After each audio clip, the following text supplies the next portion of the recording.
Homeowners often don't realise the beauty hidden beneath their feet, which is understandable if you don't sand floors every day. What you're about to see is 9 wood floor transformations that will show you just how much potential your old wood flooring really has. This floor looks like its best days are behind it. You'd think there's no way of saving it. I estimate it would have taken about 20 to 30 years to get into this condition. But just 1 to 2 millimeters below the surface is nature's beauty in all of its glory.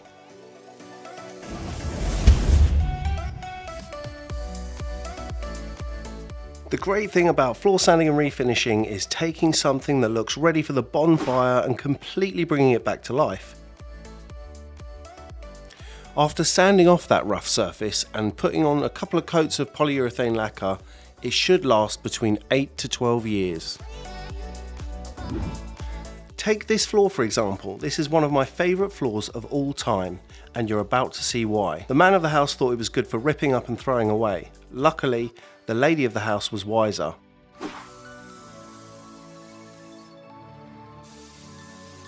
Revealing that gorgeous wood underneath can be so satisfying. Floor sanding is a very high satisfaction job because you get to turn this into this. I have no idea what species of wood this is, but it's absolutely stunning. I know it can be a bit garish to some people, but what can I say? I love exotic woods.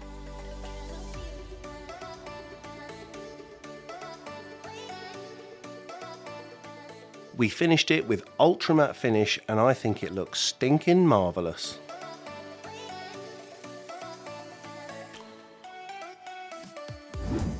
This dance floor was very well worn. When events of 2020 meant that it wasn't permanently in use, we had the chance to get in there and work our magic.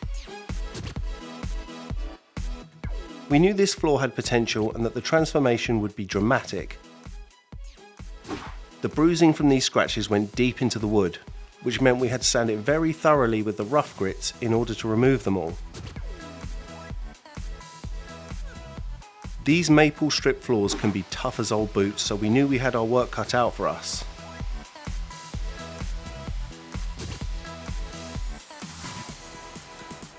But how did it turn out?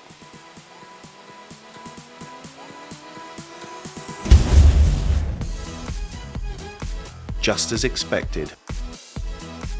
It was 85 square meters or 920 square feet, and it took 3 days to make it look as good as new.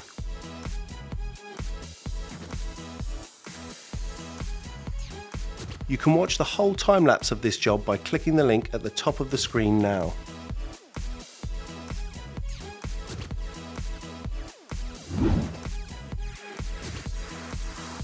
Here's another one from my previous videos, a herringbone parquet floor finally released after 30 years under carpet. And you can understand why they covered it up. More signs of wear, old finish, scratches from the previous sanding. Again, it can be tough to imagine what's possible if you haven't seen firsthand how great your floor can look with a bit of TLC. If you're curious to know what your floor looks like underneath and you've got a small palm sander, then sand down about a square foot starting from a 36 grit and working up to 100 grit, and then wipe over it with a wet rag. So this is how bad it looked. Wax on, wax off. Many people believe that you have to stain your floor after sanding it, almost as if it's the only course of action. But every floor in this video has been finished with clear primer and clear lacquer, much easier than staining if you're doing it yourself. Thousands upon thousands of homes across the UK have face-nailed pine floorboards just like this one here. Although most don't look quite as bad as this, they usually are in pretty bad condition. But with lemons, you can make lemonade. Old pine floorboards are the best candidate for DIY because they are very rustic and a few imperfections won't hurt the overall look. Although very well known, it's actually quite rare to see real mahogany, and that's what I think this floor was. Any pros out there that can identify this, please comment below and let me know. Years ago, many parquet floors were installed with a cork inset to allow the floor to expand and contract, but it degrades much faster than the floor itself. After replacing the cork strips,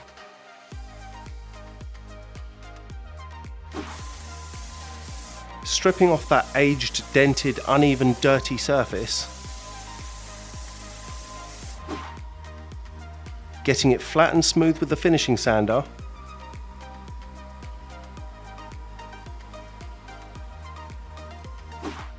throwing down that coat of primer to really fire up the grain,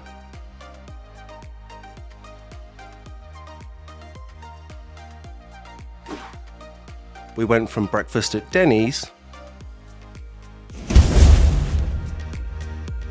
to breakfast at the Ritz.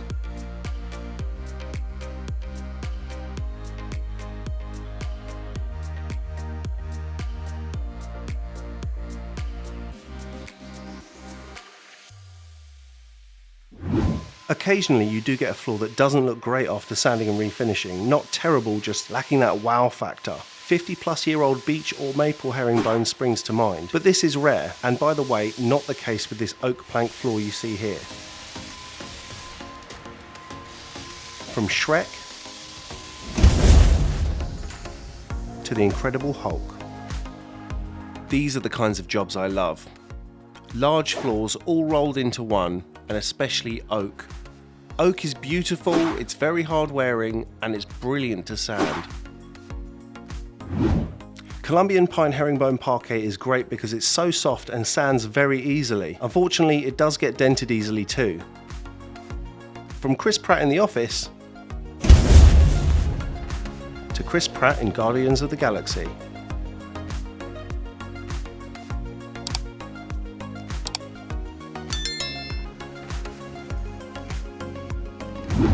The pièce de résistance.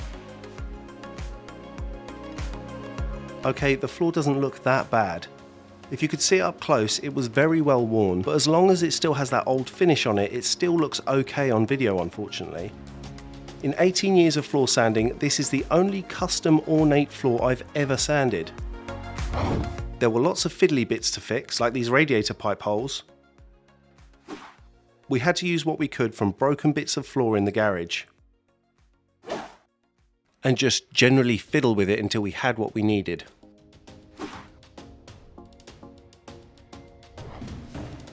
I love getting that first coat down and really firing up the grain.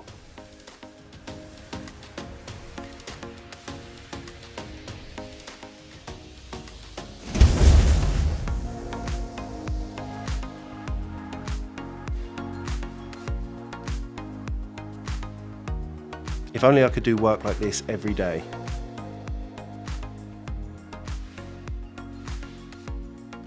I was so pleased with it, I thought it was okay to gloat. Ta-da! Look at that chubby little face. So proud. There were 5 different types of wood used to make this floor, all custom fitted to the room. Real craftsmanship.